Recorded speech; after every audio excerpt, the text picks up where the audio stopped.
اکثر ما دهه 80 از پدرامون یه سری محدودیت ها و محرومیت ها رو چشیدیم تو زندگی که واقعا اذیت شدیم، عذاب کشیدیم، حالمون بد شده و من بیشتر از همه میتونم این قضیه رو درک کنم، چون که این محدودیت ها توی زندگیم خیلی بیشتر بوده، جوری که شاید توی 1000 نفر فقط یه نفر اونجور باشه. ولی خب با تمام اون سختی ها، با تمام اون زجر کشیدن ها، هیچ وقت نتونستم با اونو دوست نداشته باشم. میدونی چرا؟ چون که من همیشه نیت برام مهمه تا عمل. درسته که عملشون آدمو میرنجونه، اون افکارشون، عقایدشون، حرفاشون، هر چی، ولی نیتشون میدونی چیه؟ نیتشون اینه که تو از آسیبا حفظ بمونی.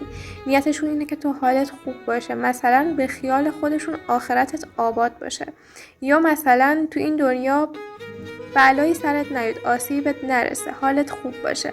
و همین نیته برای من کافیه و قشنگه و میتونم بگم پدر یه چیزی که هیچ وقت تکرار نمیشه. درسته برای خیلی یا نتونسته اون پناه بودن رو داشته باشه اونجوری که دختر میخواد، اونجوری که بچه ها انتظار دارن، ولی میدونی اونا به افکار و عقاید خودشون دارن پدری میکنن و به نظرم همین خیلی قشنگه. اگه داریدش قدرش رو بدونید، چون که دیگه تکرار نمیشه و برای من واقعا همین کافیه که پدرم هست، چه جدا ازش زندگی کنم چه کنارش باشم فرقی نداره. همین که زنده است و وجودش هست، همین که یتیم نیستی، همین که هر کی بخواد حقتو بخوره میدونه یه پدر داری، خیلی ارزشش بالاست و من اینو واقعا درک میکنم، چون مادرم از دست دادم.